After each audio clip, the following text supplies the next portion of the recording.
Good evening. My name is Joe Bandel and I am the last Rosicrucian. Tonight we're going to talk about Oak Advantage number 27, the collapse of logic and reason. Now, it's vital important to understand the limitations of logic and reason because anywhere you look, we're running up against smart people who are acting like ideologues, like idiots. That's because we use logic and reason to create our realities, to create our paradigms. What that's the way it's supposed to work. Okay? But the thing is that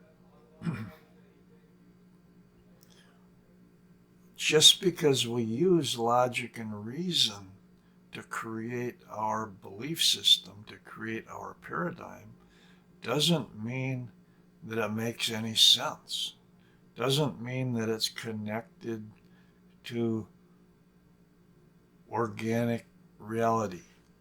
It doesn't mean that it's got any common sense. And that's what's happening is people are using the gift or the power of mental energy, which is only the creative philosophical energy.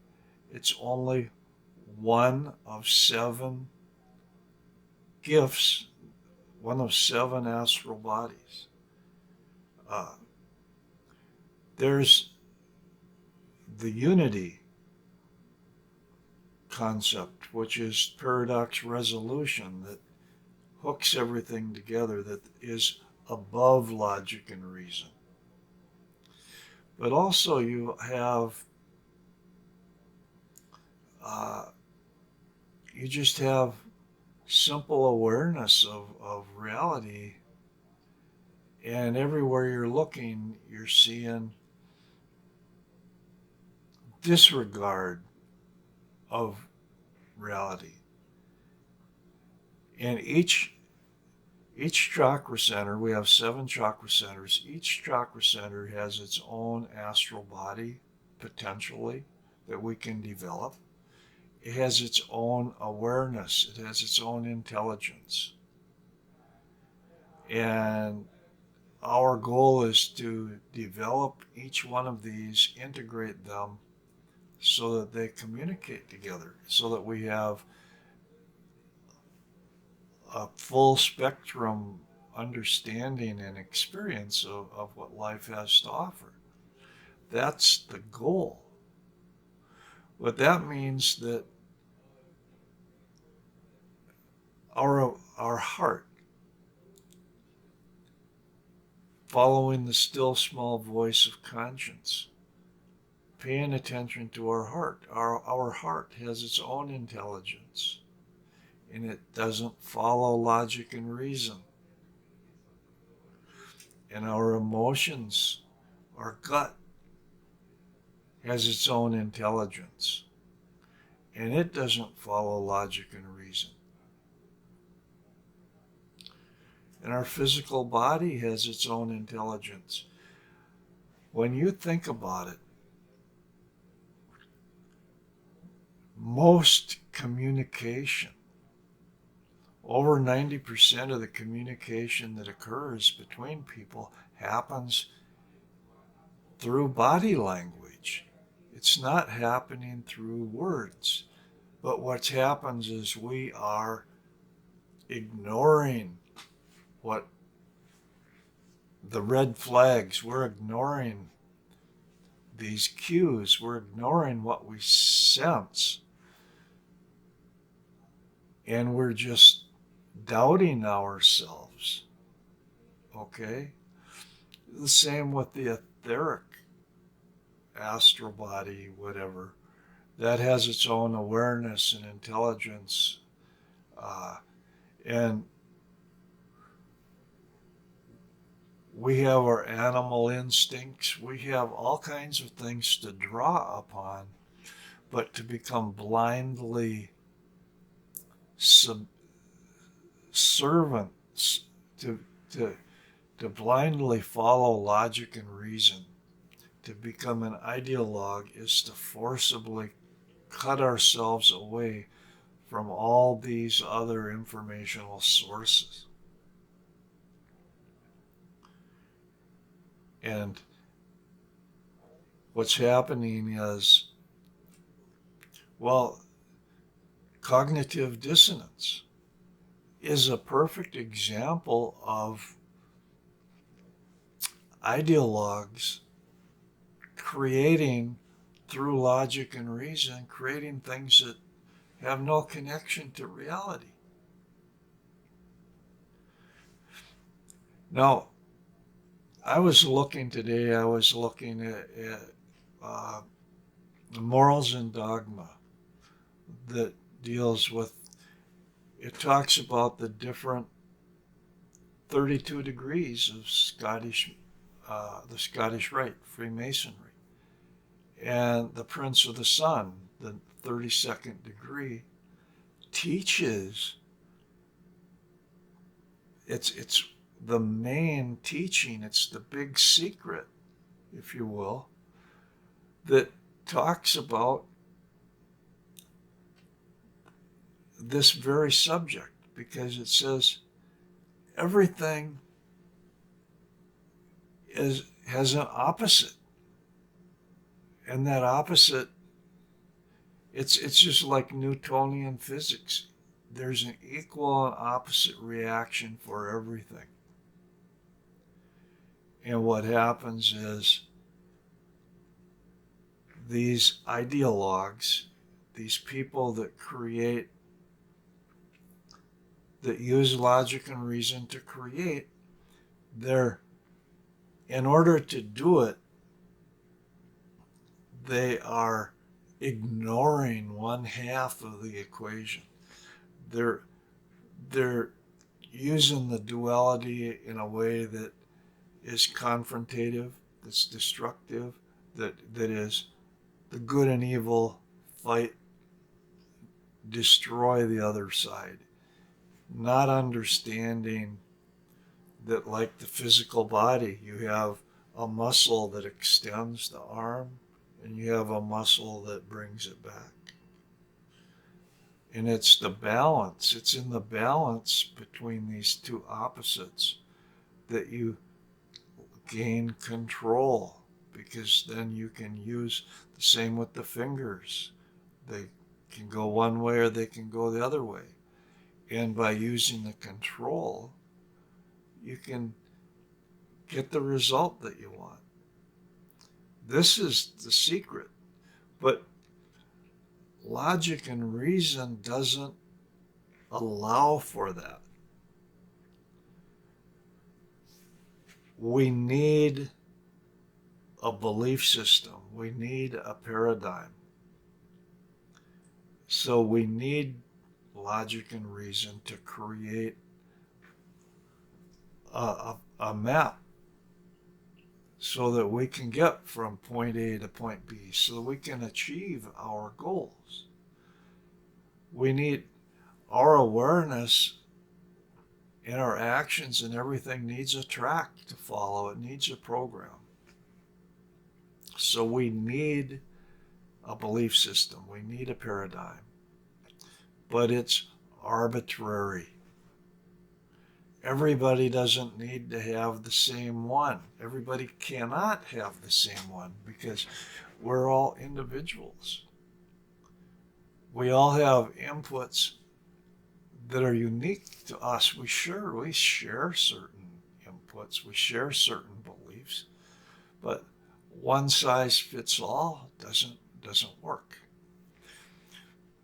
And this is the thing that the scientists, the eggheads, the people who abuse, the people who think of logic and reason as the sublime position of the human race, this is the weakness, this is the flaw. Because it's not the paradigm, it's not the associations, it's not the network of associated thought that's important. What's important is the results you get. And the results you get depend upon feedback from all parts of yourself. A savage, an ignorant savage, can have a belief system, they can have a paradigm that gets them through life very easily, very successfully. And that, there's nothing wrong with that, because it's getting them where they need to be. The problem lies in where you create, or you're brainwashed into believing something that simply doesn't bring the results that you want. And that's where we're at. We'll say it another, I'm going to try to say this another way.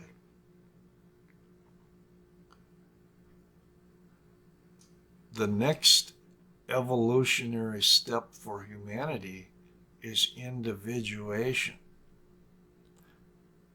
The last eon, the last age, was the human collective.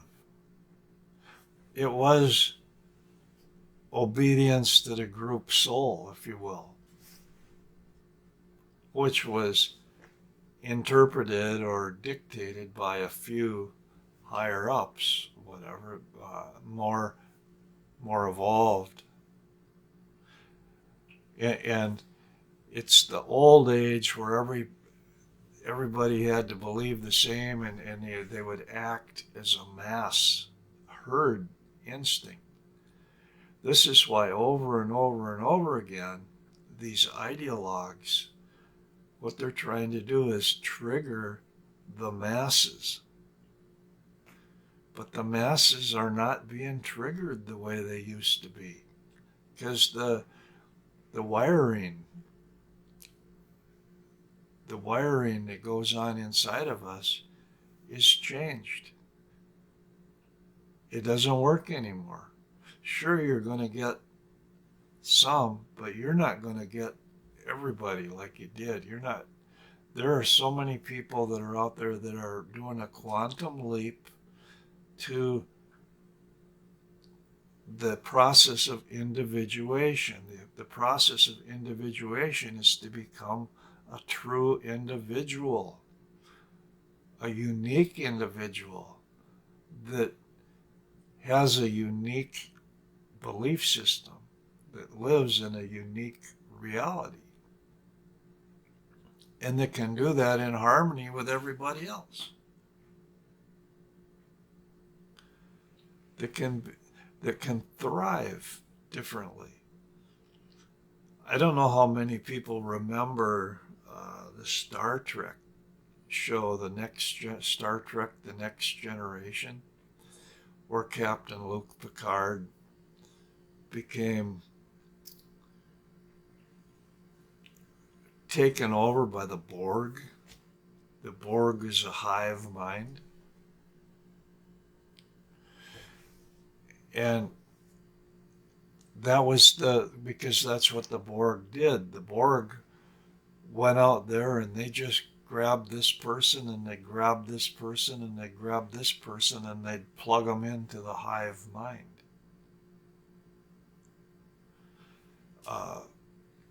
That's what's happening now. We're all being infected by the Borg, but just like Captain Luke Picard in the Star Trek show, the process of being an individual, the process of individuation, is the evolutionary leap beyond the Borg. And so what happened in the end of the Borg crisis was that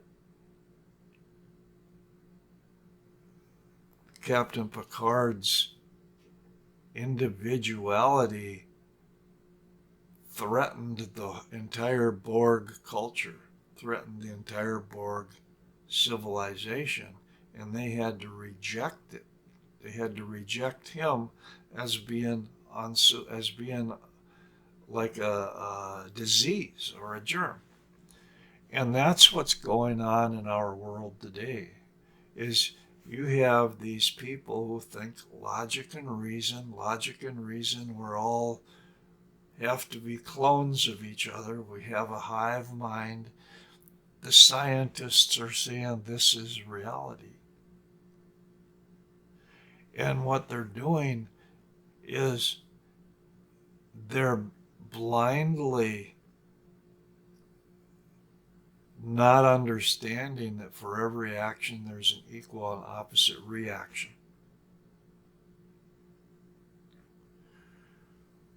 And they're, instead of taking this concept of opposites, like that make the muscles, make the fingers work, they're trying to destroy anything that's opposite, as opposed to the concept of male and female, where the male and female together create a harmony, they create life, they create a world.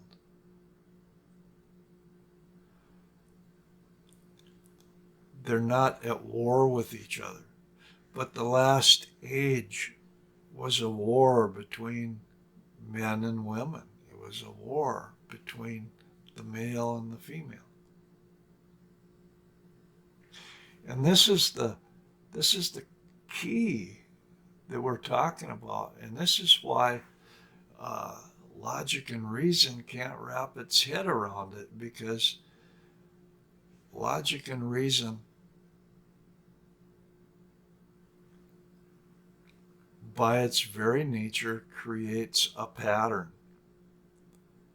And that pattern consists of a background, and it consists of what's upon the background. We need that map, but we have to understand that that map, that paradigm is arbitrary. Its purpose is to functionally get us from one point to the other. If we start believing that there's only one pattern and it's for everybody and it's forever, we become trapped in our own, we become imprisoned in our own narrow thinking. And we lose connection with these other parts of ourselves that have equally valid intelligence, have equally valid awareness, and have equally valid powers. To where the person who believes ultimately in logic and reason, they're going to end up separated, divorced from reality. And that's what's happening, especially now.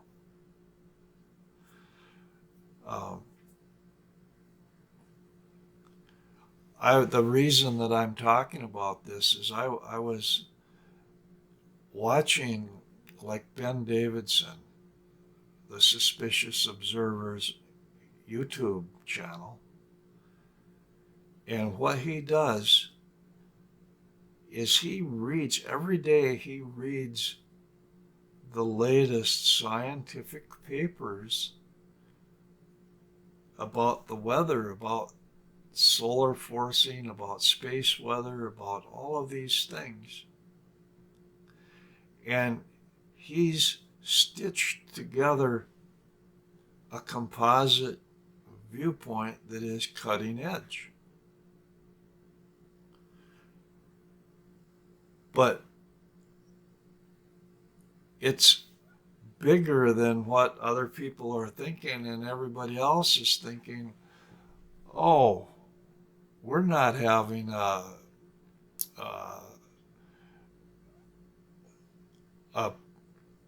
magnetic excursion. There's not going to be a shift of the poles. Cataclysmic cycles, that doesn't happen.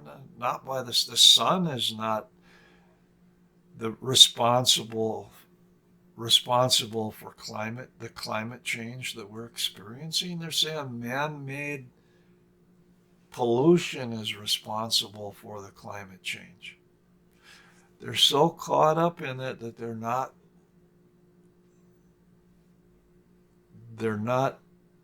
listening, they're not making the connections that Ben Davidson is making.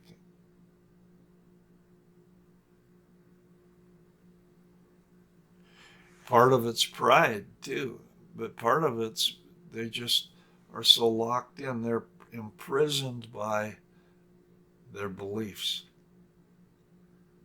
And as Earth's magnetosphere deteriorates, which it's doing, and the weather is getting worse, and it's having its negative consequences, it's affecting people as well. And the shadow is erupting.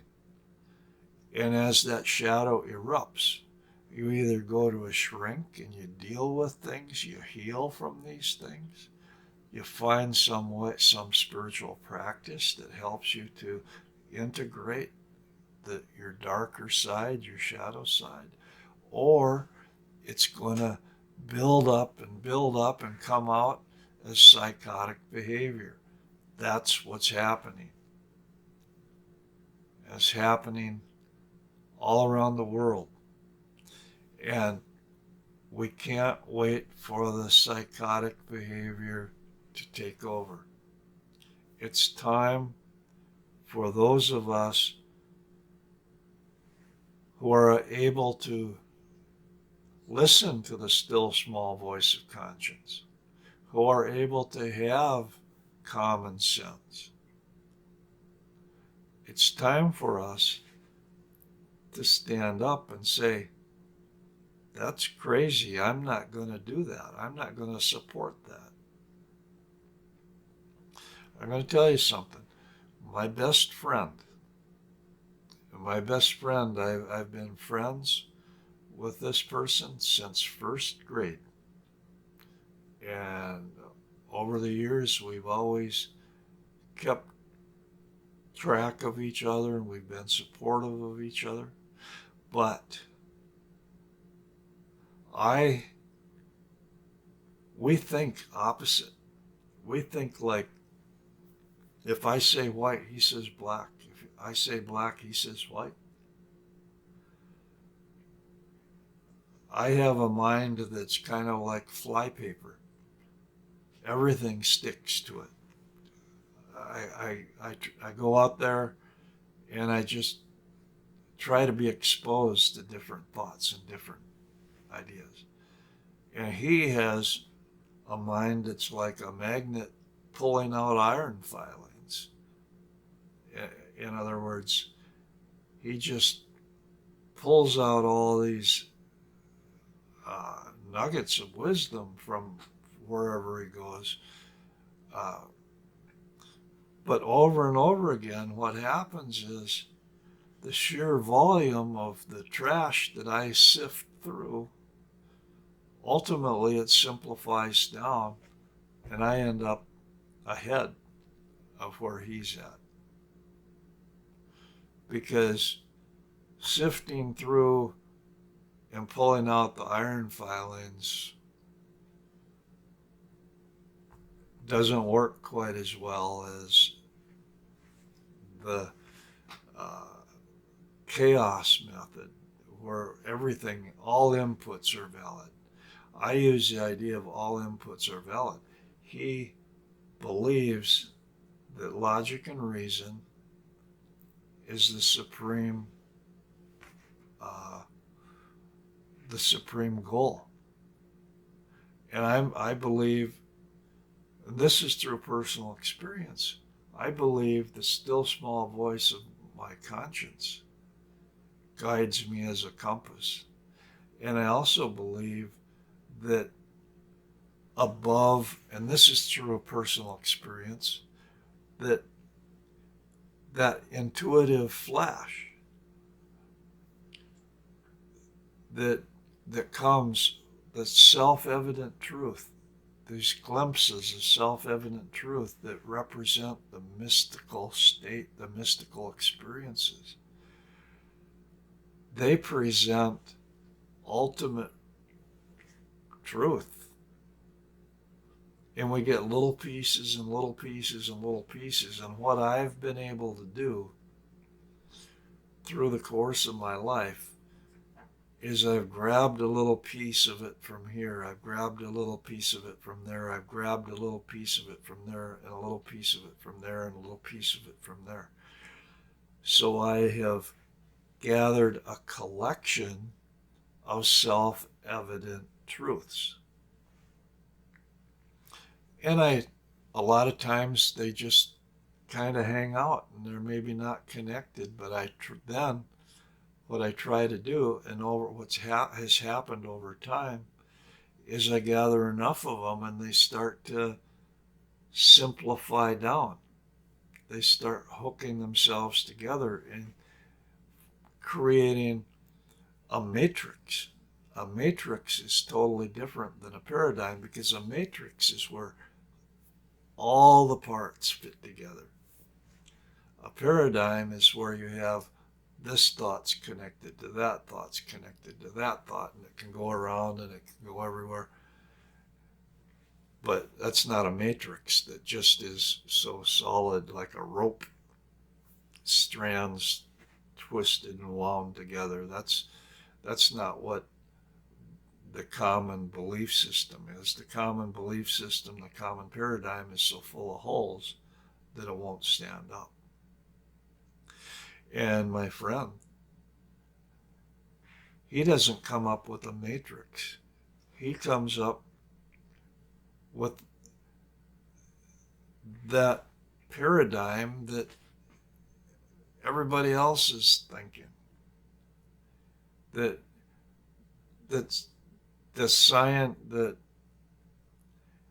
logic and reason is the crowning attainment for him. And he doesn't understand the trap. I've tried to share, but he's totally incapable. He's not capable of understanding that logic and reason ultimately leads to paradox. And the only way to find paradox resolution is to go higher to that next level. And it's frustrating, but I realized he does get these epiphanies once in a while, but it's really hard for him. Whereas for me, it's become routine to think outside the box, because that's also what we're talking about. That self-evident truth, that aha moment, is when you think outside the box. You're able to think outside the box. In any true mystery tradition, any true religion, is really, that's what they're trying to teach their initiates, is develop their astral bodies, develop the soul, become healed, and go for that full spectrum of what life has to offer. and individuate as opposed to everybody being the same. Anyway, that's all for now. We'll see you next time.